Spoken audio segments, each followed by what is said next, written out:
Good afternoon. My name is Vidya. I work here at the National Museum. I'd like to thank you all for joining us on a Saturday afternoon. I would like to introduce Mr. Arun Mahilan. Please join me in welcoming Mr. Arun Mahilan to the museum. I thank him for accepting the museum's invitation to present in the Historia SG series. This is a regular series that we hold at the museum to foster and to also understand the kind of scholarly work that is being done in Singapore on Singapore history. So our series is very much enriched by Mr. Mylan's presence here. He's a special research advisor at the Institute of Policy Studies, Lee Kuan Yew School of Public Policy, NUS. He has worked at the IPS for 28 years and concurrently been an adjunct faculty member at NTU. He has held senior positions in both public and private sectors, served on both government and non-government boards. His accomplishments are too many for me to list here. He's a very modest person. When we asked him for a bio, it was just 2 lines. So I managed to get some from the NAC website and I put it together. But I must tell you that his presence here is very important because his accomplishments have really shaped Singapore's cultural scene. For instance, from 1970 to 79, he was senior producer in the Central Production Unit in Radio Television Singapore. During this time, he was involved in a lot of arts-related programs and documentaries, including the one on the sculptor Ang Eng Teng. Another important contribution is his role in the Singapore Arts Festival. We hear of Singapore Arts Festival now and the kind of attention it's gaining now, but he's a pioneer and he also was not just involved in driving the festival, but also is instrumental in getting sponsorship, which is the most important thing. In his role as a sponsor, when he was working at Mobil Oil, the 1982 Singapore Arts Festival received quite a hefty sponsorship, and it is thanks to his effort. He also brought a lot of professionalism to the festival. From 1982, for instance, a very robust programming was made possible because of the hiring of a programming director. He's been actively involved in various cultural institutions, sits on various boards like the Intercultural Theatre Institute, the Nanyang Academy of Fine Arts, and other cultural organizations. He has published several books on media, social issues, and arts, including Selves, the States of Arts in Singapore. It was a commemorative book for marking the 10th anniversary of NEC. Then he spends times on community art and arts related activities, especially with the Singapore Tamil community. I welcome him to speak about the series that he spearheaded, Chronicles. Thank you, Mr. Mylan.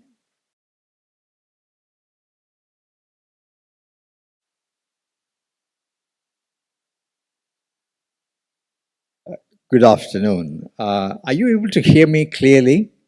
Sure.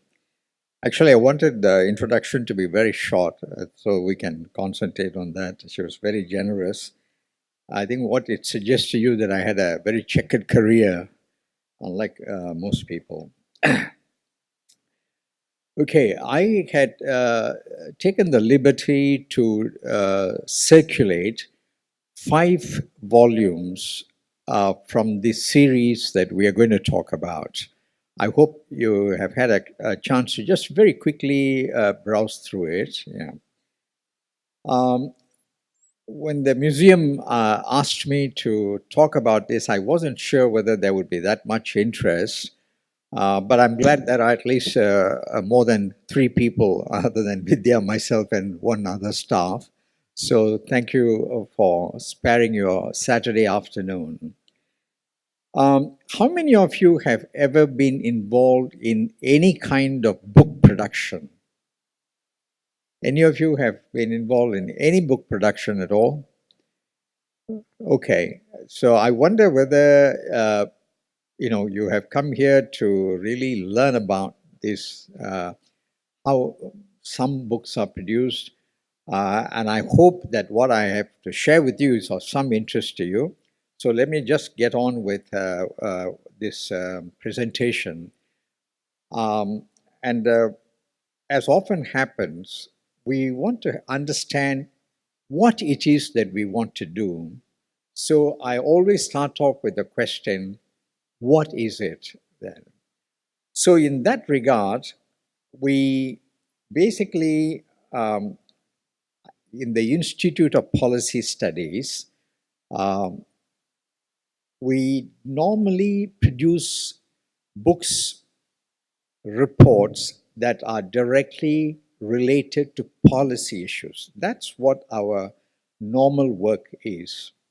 We rarely produce anything that is very general or historic, but because it was the 50th anniversary, we felt that we must make some intellectual contribution.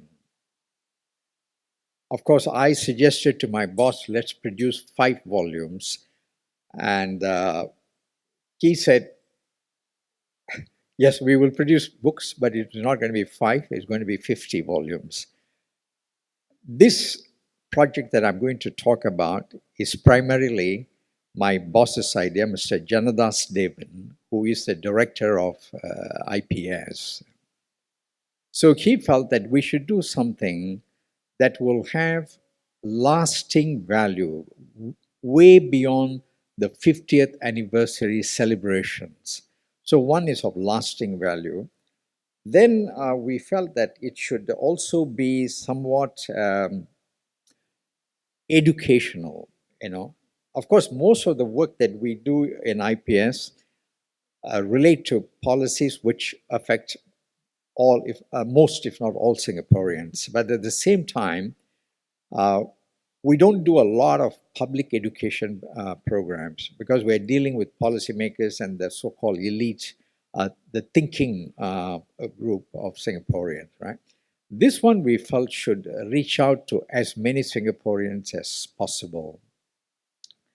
So we felt that it should be. I don't know whether you can see it. Yeah. Okay. Good. You can see it. We use the term primer to characterize this series of books. Primer meaning it's an introduction. It is not something that is a definitive book on the subject. It's just an introduction.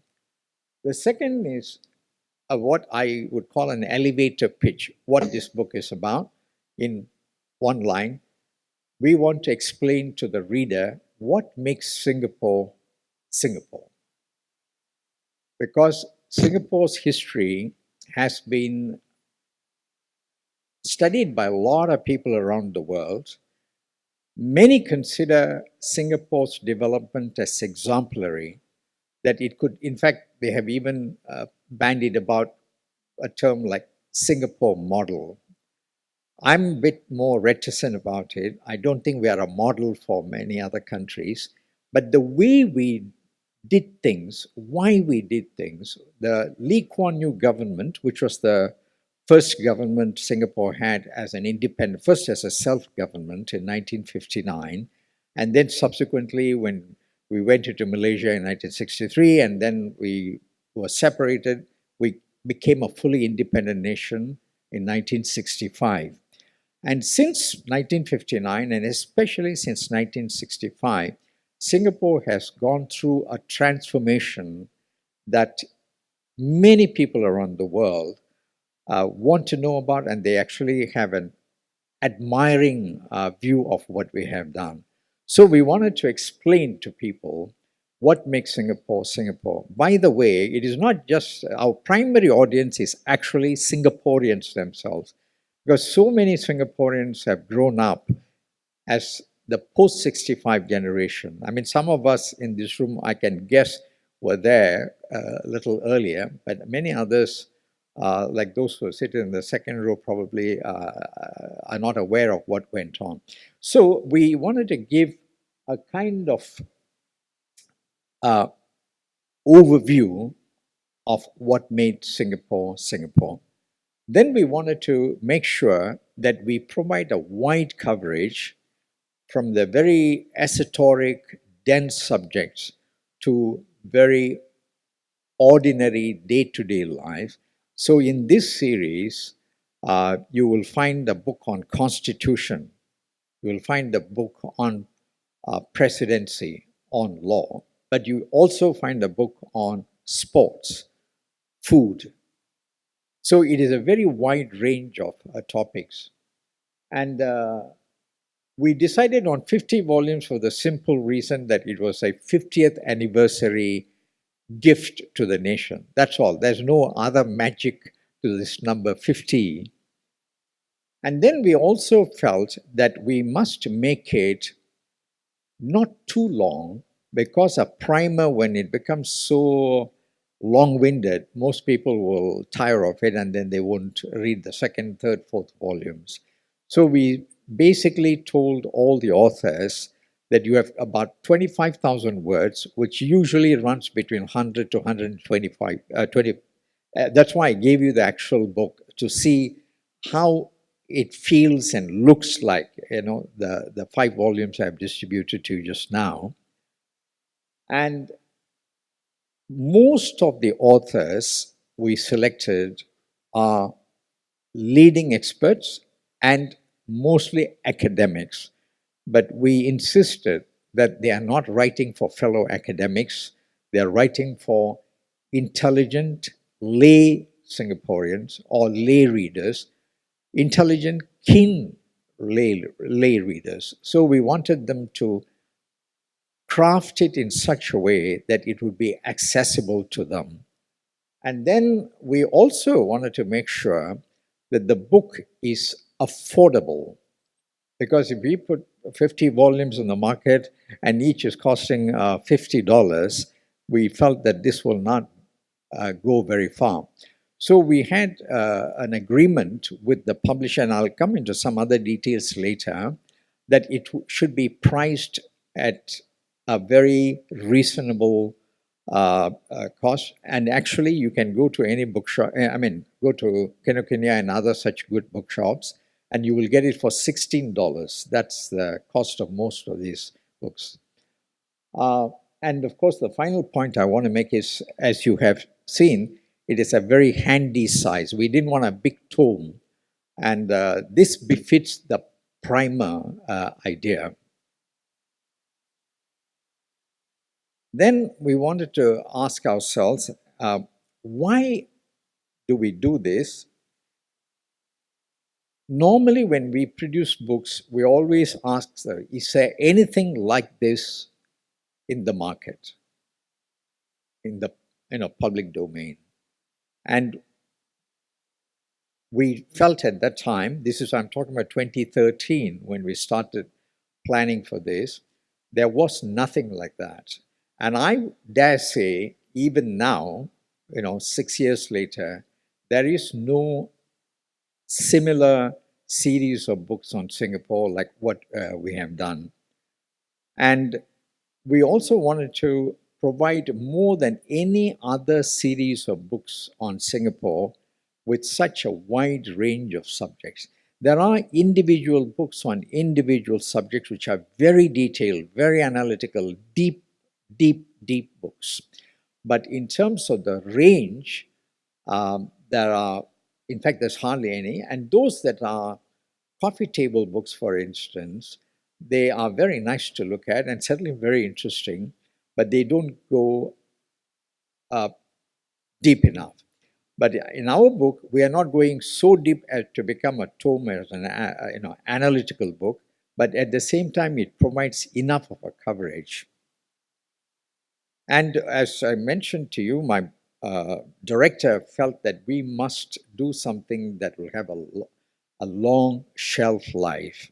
And that's why this series, it is not so topical that by next year or 2 years from now, it'll be out of date. It'll be only out of date in terms of what the final part of each book we have asked to look at the future, which I'll come back to. But that will change. But the basic story about how we started, how we crossed many milestones, that's not going to change much. The next step in our thinking is how should we do it? The first thing we needed to find is a publisher, because IPS is a publisher too, but because this is a commercial book, this needed very wide distribution. We needed a professional commercial publisher. We are not, we know how to publish a book, but we don't know how to distribute a book. We don't know how to sell a book.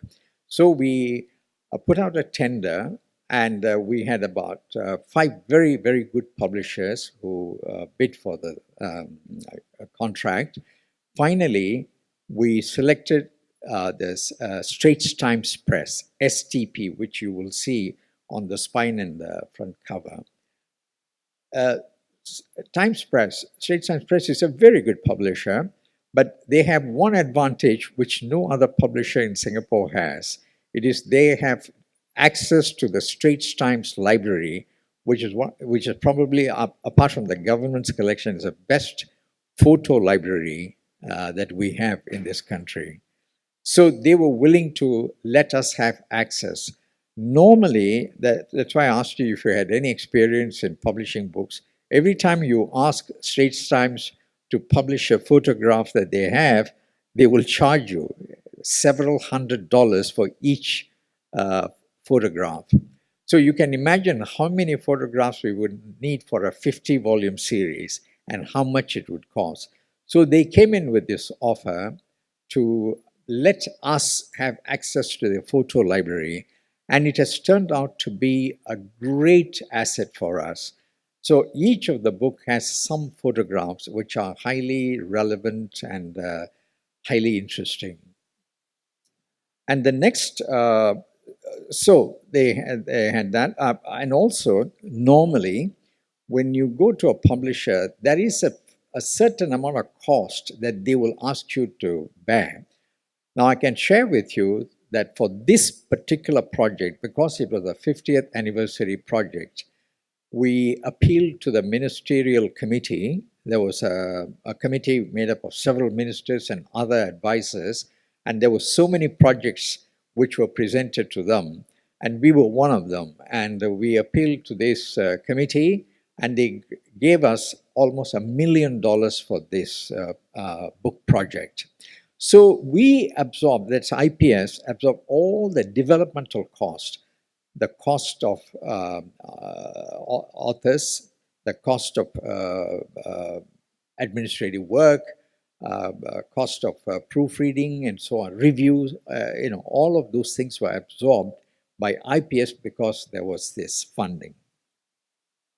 That's why we needed to make sure that we have enough, because IPS itself lives on charity. We live at the pleasure of a government grant, and then we have a bunch of multinational Singapore companies who give us an annual gift, and then we also generate our own revenue through some of the projects that we do.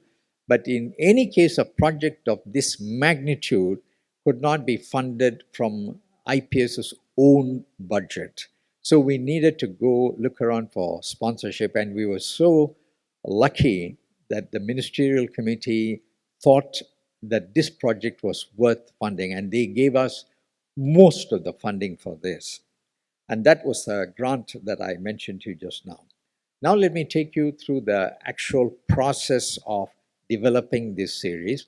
The title was given by my director, Mr. Janadas Devan, as Singapore Chronicles, which I thought was rather fitting because it is somewhat historical. And also, instead of using the word history, because it is a kind of, the word chronicle has a sense of like what you see in terms of a series of publications or series of expressions. So we thought the Chronicles is a good word, so we call it Singapore Chronicles. Then once we determined the series title, we needed to look at the actual 50 titles. And the process we did, because I was arrowed by my boss to be the editor, the chief editor, I could not just, pick 50 topics myself and then go with it. We had a very fairly rigorous process. The first, we also appointed an advisory group under the chairmanship of a person that I think everyone in this room would know, Professor Tommy Coe. So he and a number of about five other very eminent thinkers became our advisors. They come from different disciplines, some from the private sector, some from the public sector, and some from academia. So they are the advisors and who will give their blessings, but we needed to come up with 50 topics. And I canvassed all my colleagues and then some of my own contacts, and I say, please tell me, what should this series include?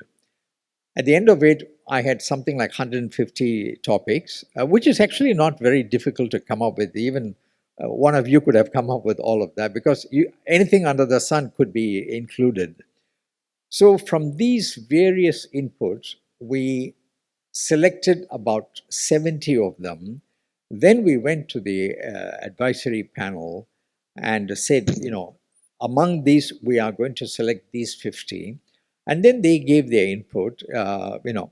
Most of them were accepted by them. Now, every time I talk about this project, people always ask me, why didn't you include that? And there are at least 50 other that's. Each person has her or his own special interest. And I can only say that there were two considerations: whether it would have wide appeal, second, whether we have the expertise to write a primer that we want, and within the time constraint.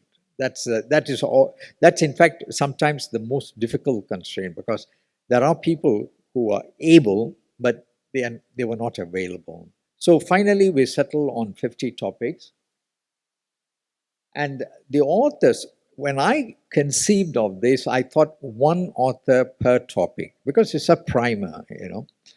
But as we went along, we discovered that in some cases, one author couldn't just cover the whole subject, so we allowed a second author.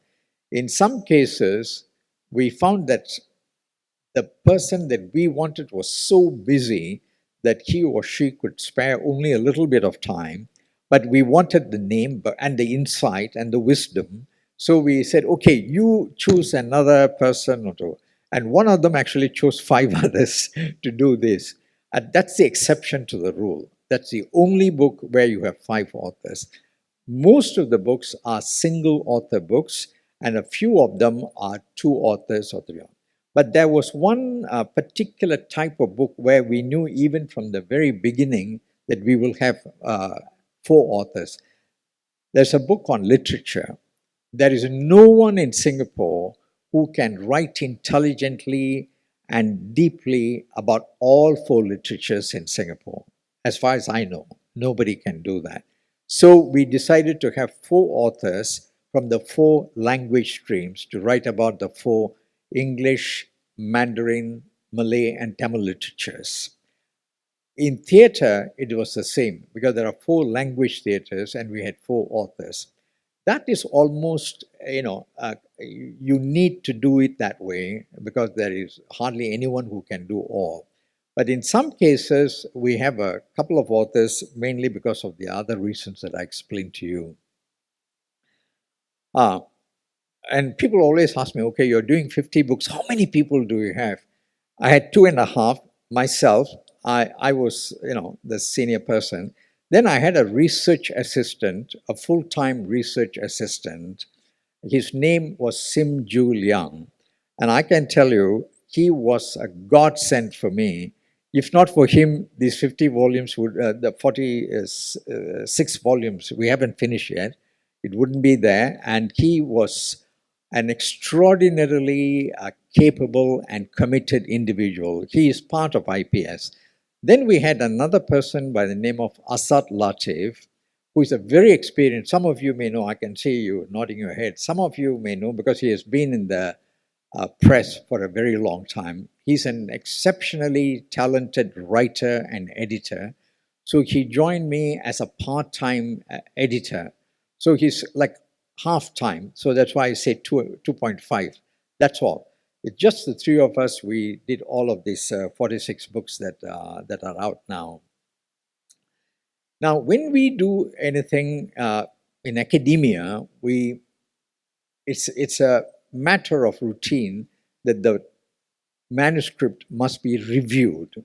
So we've kind of set it up in such a way that we will have at least 2 reviewers for each volume. In some cases, we had to, like, for instance, the literature book and the theater book, we had to send to 8 reviewers because no review was just like the authors. Nobody can do more than one language. So we had more reviewers. So all of the books that you now see in the bookshops have been reviewed by other domain experts. Okay, then we decided how we are going to scope the book. So, because we said it's a primer, the first cardinal principle is that it must be factually correct. While it may not be very analytical because it's an introductory book, it should be factually as accurate as possible. And because we called on experts in the field who have already published copiously a lot of other papers, even some of them in book form, we knew that they would be highly reliable, but we insisted that please make sure that you fact check. We would not be able to do that because our institute is not big enough to handle 50 books with the fact checking, but we asked the authors to be responsible. And I would say that we got most of it right, if not all. Then we wanted each author to provide a historical overview of the subject. That's the first thing. You provide the big arc of the story. The second part would be to focus on just 2 or 3 most important issues in that subject. Because every subject has 50 issues and we don't have the space. So we told them, whatever you think are the 2, 3 most important things that were game changing, then focus on that. And we also told them that in discussing these issues, you should not be seen as partisan. You should be seen as descriptive, analytical to some extent, but not conclusive on one side or the other, because we wanted the reader to come to their own conclusions after reading further on the subject. So we were very, very, we pleaded with the authors to be objective, to be descriptive, to be as analytical as possible within the space constraints, but not conclusive on one or the other. This is a very important thing because it is a primer. And finally, so historical thing, highlighting of 2 or 3 issues. And the third component of the structure was a glimpse into the future. Now, the first 2 parts, there is no individual feeling or views, just to stick to the facts. But the final few pages, we told them it is purely speculative.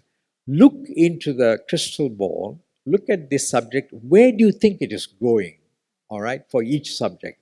And we told them that you are entirely at liberty to think out of the box, to think whatever, as long as it's within legal constraints, that we don't get sued. But we encourage them to think ahead of what is a current state of play on that subject matter. So historical, highlighting of a couple of issues, and then a glimpse into the future. That's the overall structure of the book. And that's the brief we gave to all the authors. Now, in some cases, like for instance, there is a book titled Pre-Colonial Singapore. There was no future glimpsing of the future and speculation because that was a historical document. Whereas in some other cases, the future is so unknown that what would it be? So, as you look at the topics that we have, almost many, even our economy, nobody knows what the economy is going to be 50 years from now. And that's what the government is grappling with. That's what the economists are grappling with, academic economists, and business thinkers also grappling with. So, in many of the subjects, there was scope for a look into the future, but some were the kind of the package was done. They were just revealing the package for your benefit. Editing. Now, one of the biggest problems in Singapore, and in IPS itself, we have published more than not only these 50 books, some other 50 books already. And I myself have handled quite a lot of books, not only in my capacity in IPS, but also in my other capacities. And what I've discovered in Singapore, somebody like Rupa here would know this, we actually, for all our English proficiency, we are basically an English-speaking nation. Most of us do not write English like the natives do. We have a Singaporean English. That's okay, but because this audience that we have in mind is international, not just Singaporean, we wanted to make sure that the English is written in a fairly internationally comprehensible way. So we avoided Singaporean expressions and we adopted British spelling, British syntax, and also, generally speaking, a kind of more conservative use of the language. And I can tell you that we had trouble in getting some authors to write the way we wanted. But even when they were competent in English, we found that there was a lot of copy editing that was required. And this is what I want to highlight. In Singapore, despite the fact we have a number of publishing houses, copy editing is really not up to scratch. There are exceptions, but overall, by and large, our copy editing capacity in Singapore has a long way to go. And in fact, my assistant, Sim Ju Liang, actually developed a copy editing capacity over the last 5 years, and he has now become, in my book, he's the best copy editor, but he's certainly one of the best that I have worked with in the last 30, 40 years. So copy editing is so important. So it is not only just grammar and punctuation, but how a sentence should be constructed. I think the English teachers know this better than most of us. But when it is done well, you will find the reading is a joy. Otherwise, you'll be going back and forth, back and forth. And especially when it is a primer and we want the intelligent lay reader to kind of, sail through smoothly, copy editing is very important. And we had a lot of problems in copy editing. So, this is the exact process. The author will provide us with an outline or a synopsis of the subject. We look at it as as an editor, I have to, and if it is very sensitive, of course, I escalate it to my boss, but most of the time, we just decide ourselves, okay, this outline is good. Mind you, I'm not an expert on 49 of the subjects. I have been involved in, two, culture and media. These are my specializations. I'm fairly competent to make judgments. But the others, I'm not an expert. But what I do as an editor is whether it fits in with the mission of this project and the mission of IPS.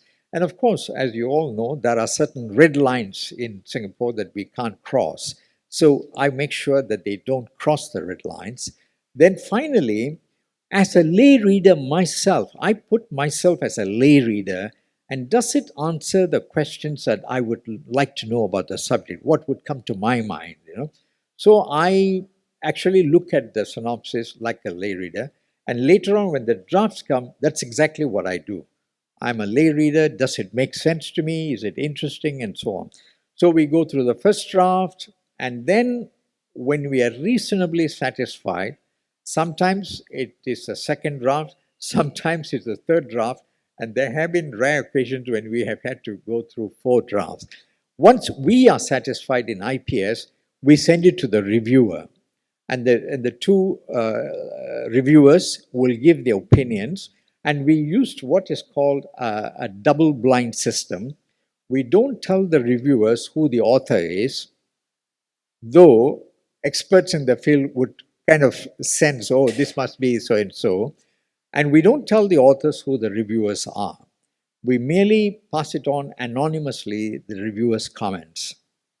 And then once the reviewers' comments are taken on board and the author gives us the so-called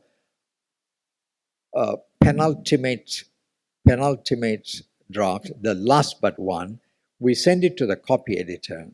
The copy editor will look at the language. That's the most important contribution that the copy editor does. And once the copy edited version is given to the author, I might tell you that not all the edits are accepted by the authors. They still insist the way they have put it is better. And I say that's fine, because at the end of the day, it is your name on the title, on the cover, not mine, not the copy editor's, right? So if you insist, that's fine, but it's our job to point out that this is a bit awkward, that this is stilted, or this is not how English is normally written, and so on and so forth. But the final word is actually the author's. It is not mine, it is not. Only when it is factually wrong, I can put my foot down and say, no, we won't accept that. And so once the final draft is settled, we lay it out with the visuals. And this is what the the Straight Stamps Press people do. We don't do that. So we just give them a Word document, and then they put the visuals, which the author himself or herself would have selected. And once it's laid out, we send it to the author again and say, okay, is this all right with you? That sometimes they do make changes and all that.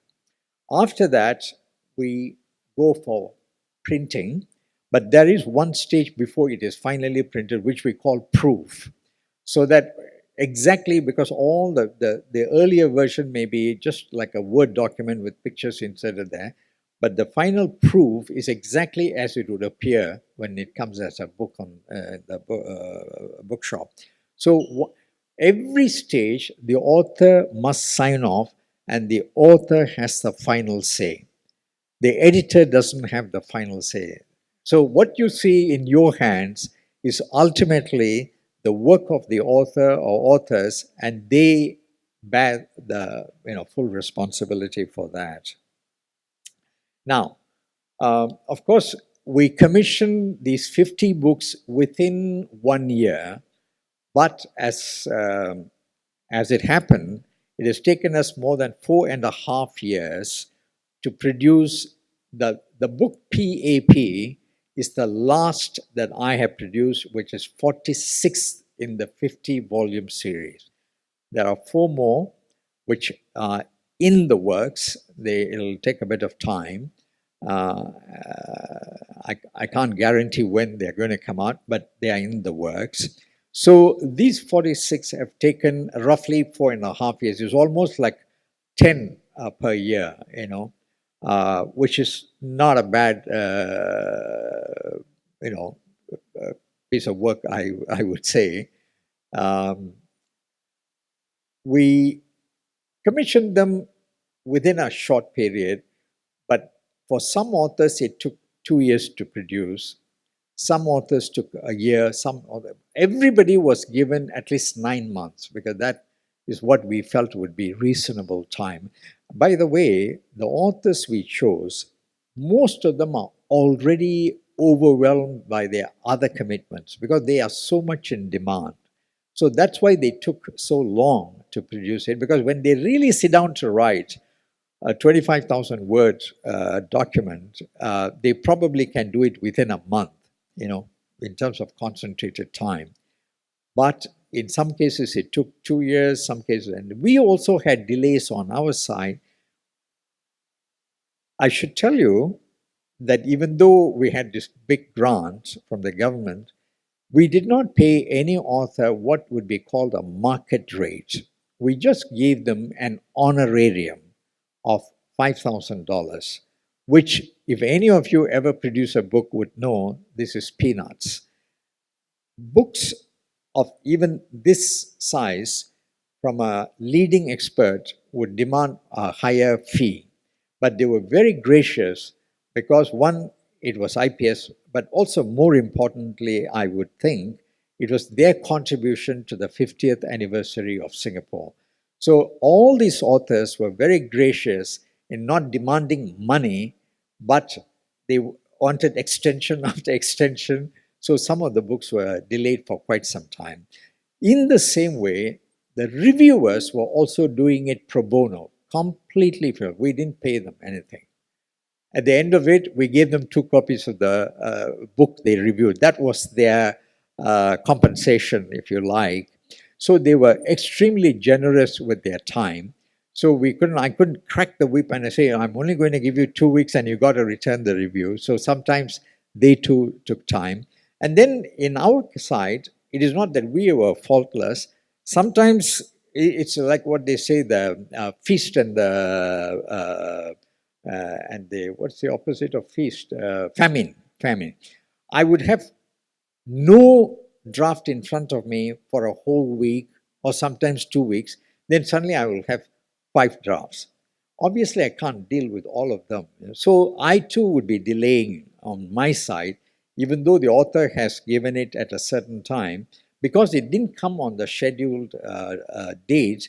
I would have to. So altogether, we have taken 4.5 years to produce the 45 books, and which is not bad, going by publishing record. So because we wanted to get at least some books out in 2015 itself, on the last month, December, we managed to release the first 10 in the 50-volume series. Mr. Heng Swee Keat, who is our current Deputy Prime Minister, was also the chairman of the ministerial committee who gave us the grant. So we invited him to be the guest of honor. He launched the first 10 books. After that, we haven't had any formal launch at all. The other 35 books were just released as they came. And we hope that at the end of the 50th book, when we have the 50th book, we will have maybe a big bang launch. So, as you can see, these are some of the authors, some of the titles, defense law, presidency, and so on. And constitution, Professor Kevin Tan was one of the fastest to produce the book. In fact, he turned it in before the deadline, and then he had to sit for a very long time to get to see the book, almost 2 years before we released the book. Okay, so that's just an overview. So, I thought in case you have any questions, I shall be very happy to respond. I hope it is of some interest to you. Yes, please, go ahead. Yeah, there's somebody's bringing you the mic because I think they're recording it. Yeah. Yeah, you mentioned the difficulty with copy editing. I'm quite surprised. Despite our long history of having so many English teachers Yes. who could do it well from a language viewpoint, Yeah. and yet you still think that we are nowhere near good Yeah. enough. Because copy editing is an art. Just, it's not just, we can't give this book to an English teacher and say, edit, because there are publishing conventions, and they also have to be aware of that. And in many cases, because it was a rush job, it would be a bit difficult for somebody who is so new to the game to be given, and then, we said, okay, please, you have to redo it and all that. But generally speaking, publishing houses must have good copy editors, and I'm sure many of them do have. But it is just that I'm saying, when we have a big project like 50 books coming together, there are not enough good copy editors in the industry. We need a lot more good copy editors. And in fact, some of the copy editors, you see, there are two types of editing. One is structural editing, the other one is language editing. The structural editing is even more challenging. Do you know that in the English world, whether you're writing fiction, non-fiction, there are great editors who make great authors look great. And many great authors actually acknowledge in the acknowledgement that the editors made a big difference. So we don't have that kind of editors, that kind of copy editor and so on, enough. I'm not saying there's no one. I'm saying we don't have enough for the amount of publication that Singapore puts out in English. We don't have enough. We need a lot more. And I really, really hope that the younger generation will take up editing as a profession. And I think there is a scope for this. In fact, I've told my own colleague, Sim Julian, resign from IPS, set up a copy editing shop, and I said, I will be your biggest marketer. We really need more people. I'm not saying there are no good copy editors. I'm saying there are not enough.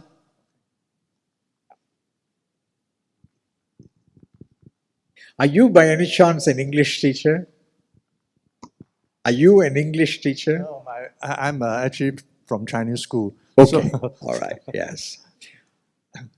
if no other question, I would like to ask you something else. Yes. Flipping through, I was looking for the list of 50 titles. Oh. You are? I was flipping through the book. I was looking for 50 titles. Yes. So would it come out in your second printing?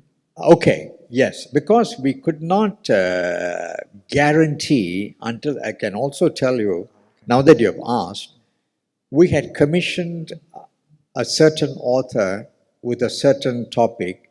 After 2 years, the person did not turn in a single word, so we had to drop this author, all right? Which is why right from the start, I didn't want to publish the 50 titles or even the author's names, definitely not the author's names. Somebody said, why don't you at least publish the 50 titles? I said, you never know, because in this business, with the best intentions, you can't deliver. It is no point going and apologizing for something that didn't show up in the end. So I declined to publish the 50 titles. But of course, when we have done the 50, the second run, by the way, I'm very happy to report that many of the books have gone into a second print. Yes, because they normally publish about 1,000 copies. All right. So STP has informed us that like Education, which is by Professor Gopinathan, has already been printed twice. So some of them are doing a brisk sale, some may not, but I hope there will be several editions. But eventually, we also intend to put out an online version.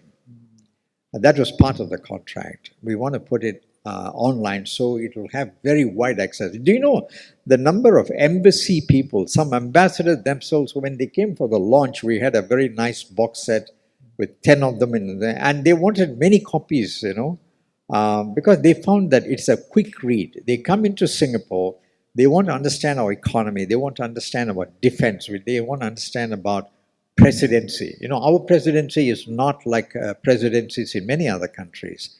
So within about 3 hours, that's the length of time it will take if you're a fast reader, they get a quick understanding of the subject and a quick overview, right? So a number of foreigners have expressed interest in this series, so we hope we can publish them online as well. And for Singaporeans abroad, they're not going to come down to Kurukunia and get copies, yeah. I think the lady at the back was somebody, yes, yeah. I was going to ask about the 50 topics as well. You mentioned briefly that you are now in book 46. 46, yeah. And- We have released 46. Okay. So how long more do you think this your closure? Okay, that's a good question. Right. I'm afraid I can't give a firm answer. Oh, it'll be by June next year or something like that. It is in the works. Yeah, we like to finish as soon as possible. If you buy them in the whole set, Yes, would that be- indeed. it's We possible? have already designed a very nice box for the whole set. And we hope it will be like a collection at homes and offices and in academic institutes. Certainly, every school should have this entire set, because this is an excellent, not because I'm the editor, this is my boss's idea. And having done it, I can see immense benefits in having this as a complete collection. And in fact, in principle, by the way, this series was inspired. My boss was inspired by an Oxford University series called A Short History of blah, blah, blah, And they have published 470 odd books already. So IPS is likely to publish beyond 50, right? Because it is such a good format, such a good idea. So they may go beyond 50, but I can say, because I'm responsible for the first 50, that it is a really wonderful collection to have at home. And we hope to come up with a box that will put all the 50 together.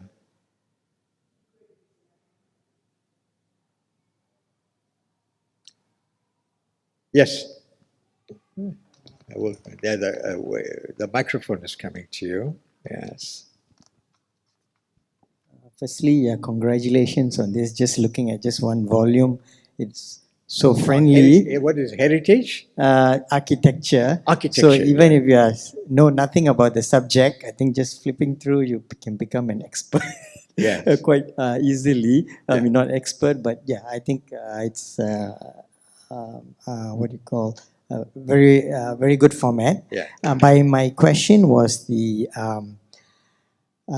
this 50 Chronicles were for the SG50. Yes. And we have the 200th anniversary this year. Right. There are two landmarks. Yes. I'm not sure whether this was there was any specific reason for doing it on the SG50, and whether the focus was more on the 50 years of independence and the post-independence period in the publications, as opposed to the longer term 200-year history. I think that's a good question. When we conceived this in 2012, 2013, we conceived of it as a SG50 project. Now, most of the topics actually have a history not too far in the past. I mean, if you took a look at Constitution, the Constitution we are talking about is the first Constitution we had as an independent nation. Education system does go back beyond the 50 years, because we already had an education system in the British colonial rule, and that covers that.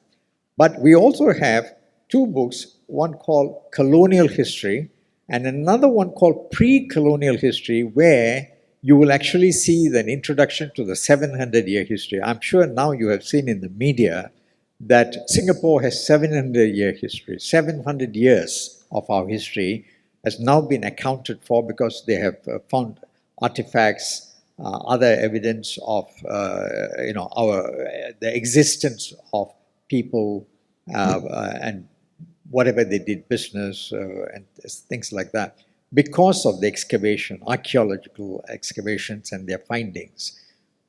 So we have one volume that talks about pre-colonial history. So that would not change whether it's a 200-year thing or a 50-year celebration. But most of the subject matters that we wanted to address are the ones that the independent Singapore has gone through. And as I mentioned earlier, the one-line elevator pitch, what makes Singapore Singapore, that idea attaches itself overwhelmingly to the 50 years of Singapore's independent existence, even though we have been around for much longer. So that was our main focus, but we urged each author to begin where the subject began, all right? Not just 50 years ago, but wherever you thought it began. That's why I gave you the example of education. Now we have a book on Chinese, we have a book on Indians, we have a book on Malays, and we have a book on Eurasians. All of them are out now in the series of ethnic series. Now each one begins at a certain point, you know, but many of them go back to the arrival of Raffles when Chinese and Indians arrived in good numbers, and we have a continuous history. Whereas if you look at some other evidence, Chinese and Indians have been here more than 1,000 years ago, but there were discontinuities. So that's why the pre-colonial history does address some of those things. But the bulk of the book, the series, tend to focus on the 50 years. And I'm sure there are some books that are coming out about the 200-year history too, you know. But IPS is not doing any series with the title 200-year thing. We are doing a number of individual projects. There's in fact a conference that is coming up very soon in September, October, that will be a special edition for to mark the 200th anniversary. Yeah. You can go to our website and get the whole list of the 46 books. Just go to NUS, IPS, you will be able to see that. And you say, yes, sir. How much is each book? How much? How much is it sold? As I said, it's about $16, yeah, around $16 if I'm not mistaken, yeah. It's heavily discounted because, as I said, we, IPS, thanks to the government, covered the bulk of the production, the pre-printing costs. The younger people, I was looking forward to hearing from you. Any questions, any concerns, or anything that caught your interest? So I failed in capturing your imagination. I wish I could do that. I'm not at liberty to do that because I mean, it's a commercial thing, yeah. But certainly the museum could consider buying some and giving away to the friends of the museum. In fact, you know, the book on heritage is done by Mr. Kenny Ting, who is with the National Heritage Board, and he did it in very short time. And I greatly admire his the quality of his work and the great care he took about you know, the subject matter, and of course he turned it in remarkably short time. I would urge, if you are in this museum space, you should read the book on heritage, which I've circulated. That's why I brought that book. It's an introduction to, you know, there are these fantastic institutions like National Museum and Heritage Museum, the Peranakan Museum, the Indian Heritage Museum, the Chinese, they're all absolutely, you know, they're treasure troves. And the government has spent an awful lot of money, time, effort to put this up. And I hope more and more Singaporeans will make it a habit, you know, to go to the museum, take the children to the museums, just like going to the library, you know, at least once a year.